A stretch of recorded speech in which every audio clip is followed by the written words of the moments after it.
The theme that I was asked to talk about was, as you can tell from your program, was how does a community that's in distress, how does the Community Foundation help turn that community around? This story is really a story about the metamorphosis of a community foundation itself. What triggered that change was something more than just the disruption that was going on within our community. My wife and I are both New Richmond natives. We're a small town in western Wisconsin of about 8,500 people. Vicki and I both grew up in New Richmond, and we left and served our corporate careers and lived in a number of areas around the country, and we lived in all small towns. I had the opportunity to live in Chicago and Milwaukee and a few other places, and always found a way to be an hour out of town living in a small community, because small towns, I think, are the lifeblood of who we are and what we do. Every small town that I was in always ended up having conflict. There was no way you could get away from it. You were either fighting over, in Richmond there was a battle that went on at one time about somebody who wanted to raise chickens in town and got in front of the city council, and there was a big uproar, and how do we write an ordinance to get rid of the chickens? And in the end, yes, you can have a chicken, but you can't have two because we don't want them reproducing. So the conflicts in small towns are always there. And so we were used to seeing that in all the places that we lived in. And when we grew up in Richmond, we never saw it in Richmond. I mean, we were kids.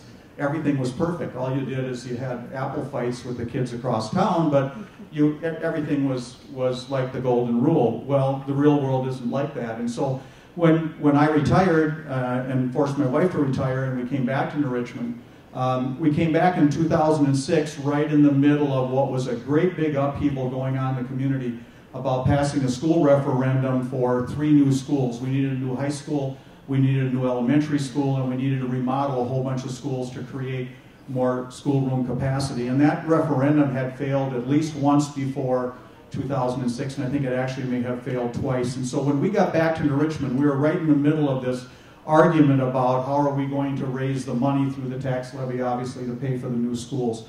And it was vicious. It was more than vicious. I didn't recognize the town that I had left.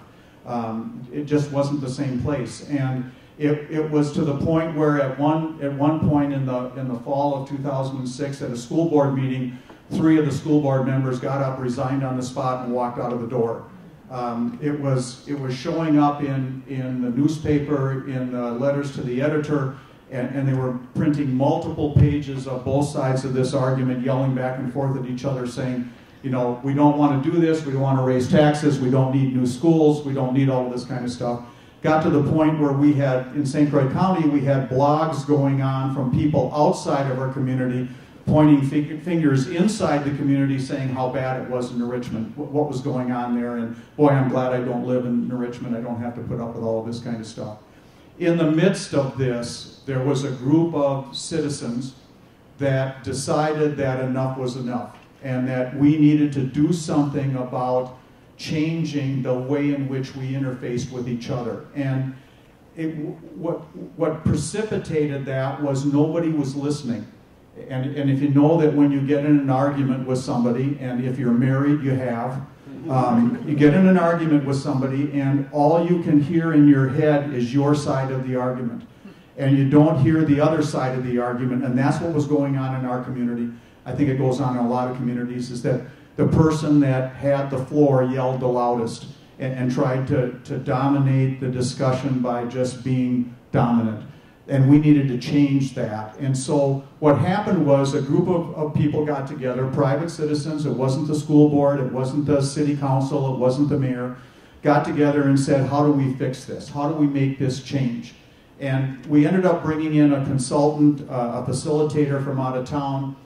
We created what we call the Front Porch Project, and I'll come back for that in a second. And it turned out to be nothing more than how to teach the community about civil discourse.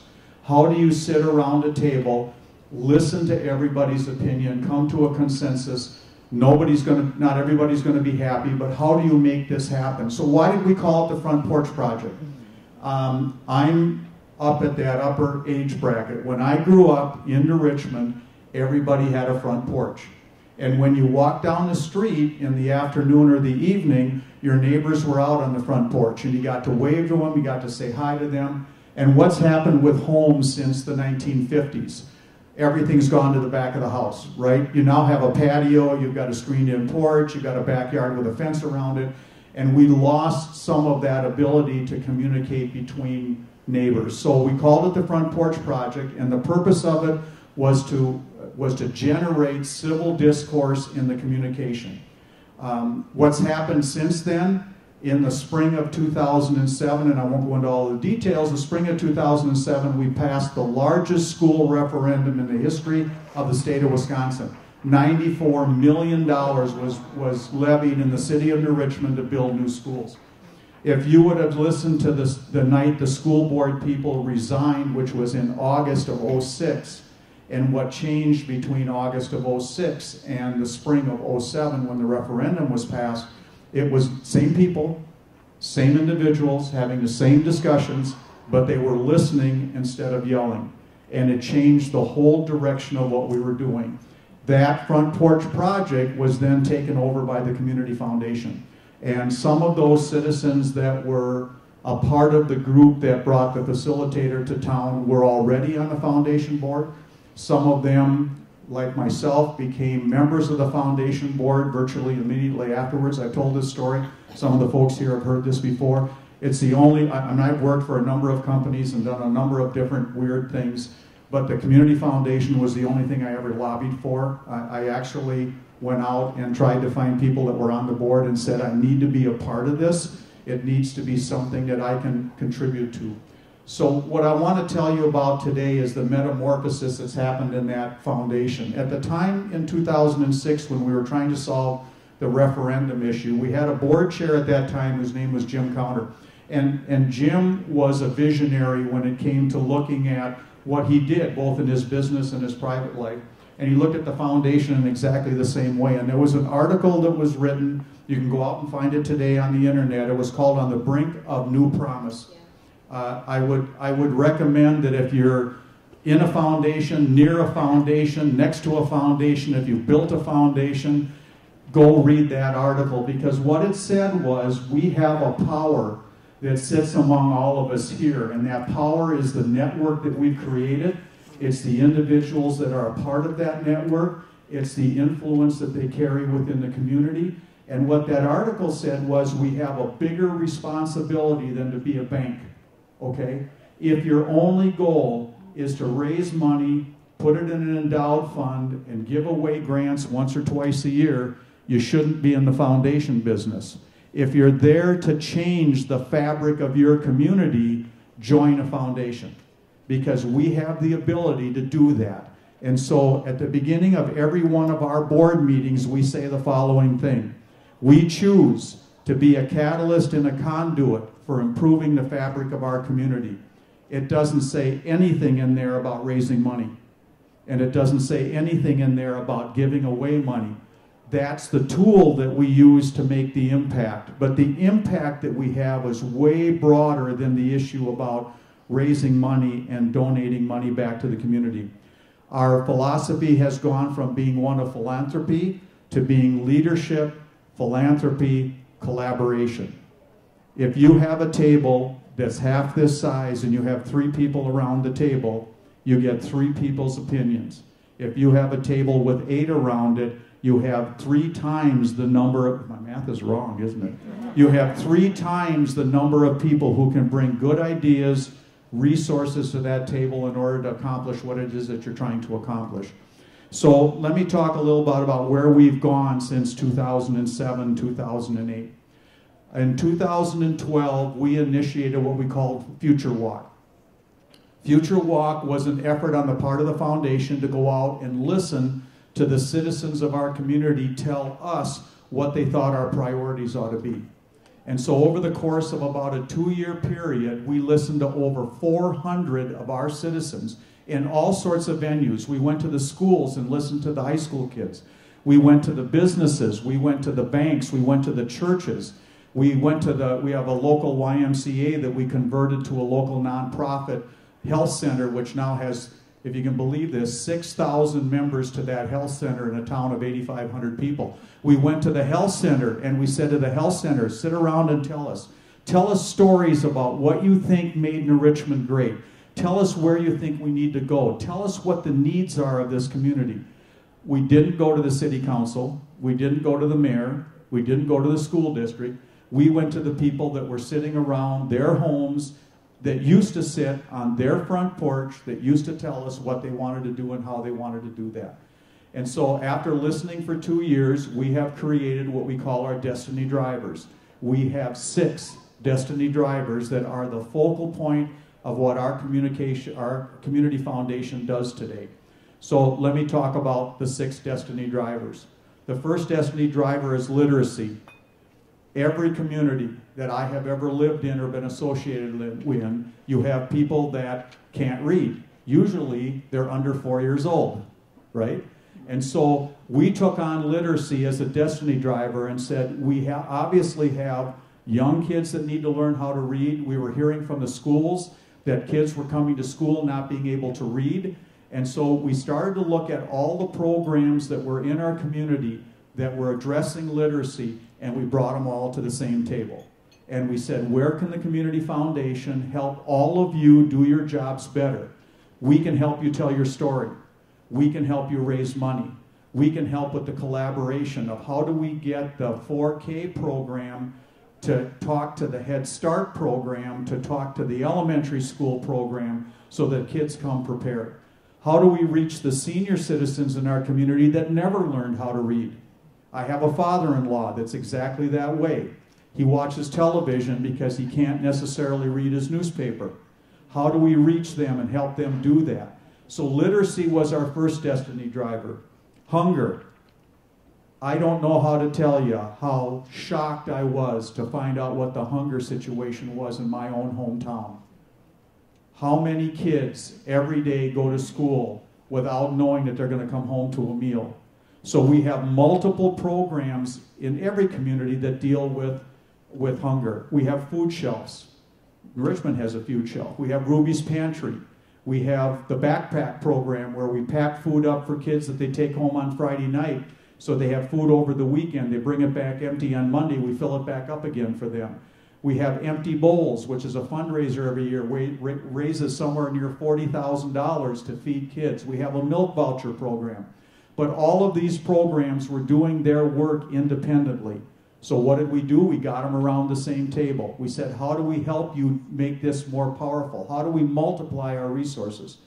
What ended up coming out of that is our food shelf has now opened a thrift store where they can raise money to get the 7 times, am I right, 7 times multiple between $1 of cash and $7 worth of food that you can buy with that cash.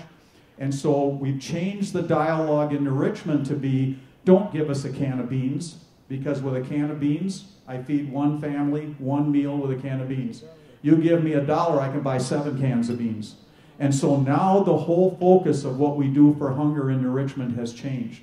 We now have a collaboration to attack that problem. Third one, shelter.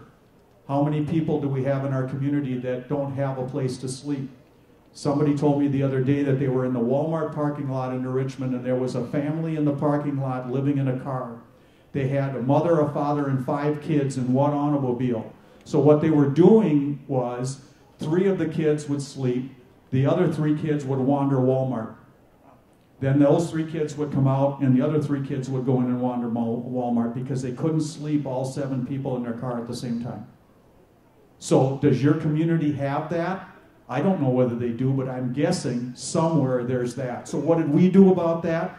A year and a half ago, we moved the Grace Place shelter from Somerset, Wisconsin to New Richmond. Why? We had a building that was donated by Presbyterian Homes that was an old nursing home. So we had this great building that we got for $1. And we needed to move the shelter that was in Somerset that housed 20-some people at a time to New Richmond where we could now house 70 people at a time. What was the barrier between doing that? $200,000. And we could make that move. So the foundation took it upon themselves to raise the $200,000 that would allow us to make that move. We didn't raise $200,000. We raised $280,000. Made the move last year, grand opening. There's now 63 people as of this last week, 63 people being housed in that facility in Richmond. That's what you're capable of doing when you get more people around the table than one or two. Leadership. We started the Leadership Trust Initiative in Richmond in 2008, I think, 9, somewhere in there. Leadership Trust Initiative is a leadership training program where we train citizens in Richmond to be better leaders. If you want to be a better banker, we'll help you do that. If you want to be a better teacher, we'll help you do that. If you want to be a better volunteer, we will help you do that. It's a 9-month program, 1 day a month. It's taught by an outside facilitator. They pay tuition. As of graduation, it's a 9-month program. We graduate the classes in November, so this coming month will be graduation. When this class is done, we will have graduated over 150 people through that program in the last 7 years. That's 150 brand new, well-trained leaders in a town of 8,500 people. So can you imagine the good work that those people are now doing? So those people have now gone out and they have joined our committees. We have one guy that went through the program who's now the chair of the 5 Loaves board for our food shelf. We had 2 people that went through the program that have now initiated some work on our pathways. So we have trained these people to go out and do the good work that the foundation has now looked at what we need to do. Pathways, green places, gathering places, our 5th destiny driver. So what holds the community together? It's all the places like the old front porches used to be, but it's all the places that people get together for collaboration. It's the pathways to connect them to be able to get from one spot to another. It's green places to enhance their quality of life. So what has the foundation accomplished in the last few years in that category? We have a brand new north to south walking trail. We have a family in town. He's on the board of the community foundation. Donated, I think it was 12 acres of land to be able to connect the Willow River with the north side of Richmond. There's a brand new trail. Dog park. Community foundation got behind a group of citizens that said we needed a dog park. Convinced the city to donate the land. We put the dog park in. Now we have a dog park. We had a disconnect in the walking path going to our high school of about 600 feet because there was a conflict between the township and the city as to who was going to put in that walking path. We have now got a connection for that walking path. We have a grant from the state of Wisconsin for $38,000, and we'll be building that connection next spring into Richmond, and our kids are not going to have to jump in the ditch to get over the Willow River, the Paperjack Creek, because nobody could resolve the issue between 2 political agencies. That's the power of your community foundation. You are apolitical. You don't take sides. You do nothing but good work. And when the city or somebody else or a group of people say we can't do this, you just go around them. They are not a stoppage. They are not a barrier. They're strictly a bump in the road. They're a speed bump. And if you go fast enough, you know what happens with speed bumps. You go right over the top of them. The last one is economic development. And this is not economic development from the point of view of how do you recruit businesses. This is economic development that has to do with how do we create jobs at a meaningful living wage. This is the toughest one that we have to tackle because all the other ones are fairly well defined. It's a little difficult to figure out how you're going to control wages within a community. But we've started to get people around the table to figure out how we're going to make that happen. Every one of these Destiny Drivers has a pass-through fund at the foundation and an endowed fund at the foundation. And what does this allow us to do? It allows us to tell the story of what your community foundation does. So when you talk about fundraising, I'll give you some numbers here in a little bit when I close, but when you talk about fundraising, how do you get people to open up their wallets? You tell them a story. And you tell them a story that hits them right here in the heart. Okay? And if you can't hit their heart, you can't hit their pocketbook. You know, you'll get people to say, you know what, I can take a tax deduction this year. You know, I can save a little bit in tax dollars, so I'll give you a little bit of money. But if you want the big money, find something that tugs on their heartstrings. And if you can't find one, if David is sitting across from me and I can't find the one from him that will tug his heartstring, I'll go find one. You know, and in small towns, even in bigger towns, you can probably find out what David's hot button is. And once you find the hot button, you can figure out how to convince him to donate money to your foundation. So you got to be able to tell a story. So what the Destiny Drivers have done for us, it's allowed to focus our story. It's allowed us to go out to our community and say, this is what we're going to do for you. Give us the resources to do it. And so we had our annual event. We have one annual event a year, and it's not a fundraiser. I agree that event fundraisers they're actually detrimental, because what they do is they make people believe that they've done all they have to do. So they'll write you a check at a fundraiser, and then you won't get a check from them the rest of the year. We find it's much easier to beat up on them every month. It's a much easier way to do it. But we had our annual meeting this year, and we had, the year before, we had 104 people show up at the annual meeting. In September, we have it in September at our year end. This year we had 143 people show up at that meeting. And we told the story. That's all the meeting was for, was to tell them about the Destiny Drivers and tell them the story. And so if you want to use it as a fundraiser, we do. We pass a jug, okay? And we tell everybody that's in the room we're going to pass the jug. And we're going to tell you what we're passing the jug for. This year it was for laundry carts, for 5 loaves, so that they could move clothes that were donated from the parking lot into their facility. And so they told us that they needed, I think it was $200 to buy 2 of these laundry carts. So we got this great big gigantic wine glass. Now, of course, at our annual meetings, we drink. I don't know that you do it at your annual meetings, but we drink at our annual meetings. So we have this great big gigantic wine glass, and we said to everybody, what we want to do is we want to be able to buy 2 of these carts, and it's $200. And we're going to pass this, and so take whatever loose change you got or a dollar bill or whatever you got. We took in $748 in that wine glass, and we bought 20 carts for 5 loaves so that they didn't have to worry about capacity. So how did that work? Tell a story. All we had to do was tell a story about what we were doing and how we're doing it. So let me tell you about the change with New Richmond's foundation financially. When I joined the board in 2008, we had been in existence since 1980, and our foundation was formed, like many foundations were, by a matching grant. Ours happened to come from the Nordson Corporation that owned a business in New Richmond, came to us and gave us a $50,000 challenge grant. Said, if we give you $50,000, you raise $50,000, you'll have the start of a community foundation. That was in 1980. In 2008, we were hovering right around $500,000. So from 1980 to 2008, $500,000 in assets. Today, I have to write these down because I'm old and I don't remember these fairly clearly. We just crossed 3.1 million in assets this year. We gave out $73,000 in grants this year. Our charitable giving, which is the money that passes through us, and not just grant money that passed through us, went from $42,000 in 2014 to $278,000 in 2015. So we've given about 8 times as much money as we normally have passed through the foundation. Our contributions in 2014 to the foundation was $306,000.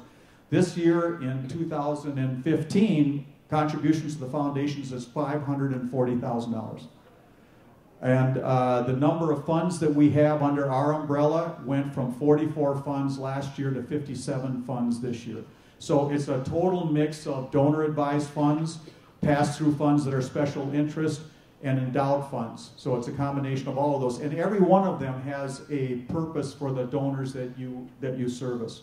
I had mentioned the fact that our annual event went from 105 people up to 143 people. This is a tremendous change for, I think, the way community foundations live and breathe. We are more than finances. We are more than endowed funds. We are more than raising money. We are more than talking to donors about money. We have found out that by telling the story, we have people calling us, asking us where they can send the money, and that's what you want. You want it to be driven by your community that says, you're doing good work, we need to support that. All of our Destiny Drivers committees are made up of board members and citizens. We have summits once or twice a year to discuss strategy. Mary talked about BHAG. She's the only other person in the world I've ever heard use that term besides us. we do strategic planning, and we've had a BHAG for last 3 or 4 years, and our intent is to get to the point where we can give away $1 million a year in capital and human capital and money and human capital. And we did that this last year. Between our volunteer hours and the $500,000 that went through our facility, we gave our $1 million. So now we have to go back and visit the BHAG because it wasn't as big and hairy as we thought it was going to be. Okay, again, if any questions, I'd be happy to answer them. I have a schedule conflict, and so I'm going to have to leave shortly, so I'm not going to be around the rest of the afternoon this evening, or tomorrow for that matter.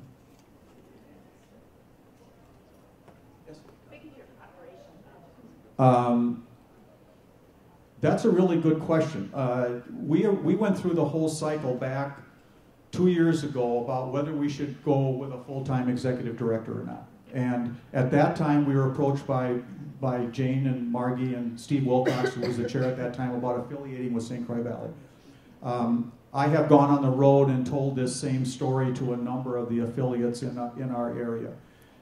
We decided not to do the executive director thing, and we decided to affiliate with St. Croix Valley. I met with White Bear Lake a couple of weeks ago, and I said to them, here's what our choice was. We could spend $80,000 on an executive director plus expenses, or we can give away $80,000 every single year. So we decided to give the money away rather than going the executive director route. I can't tell you about what affiliating with St. Croix Valley is. So our operational budget is probably between the marketing expenses that we've got. We subsidize the LTI training. We do charge tuition for that, but we do it to make sure somebody has skin in the game, so it doesn't cover the cost of the program. We cover the rest of it. So we're probably spending $25,000 a year in operational expenses, maybe.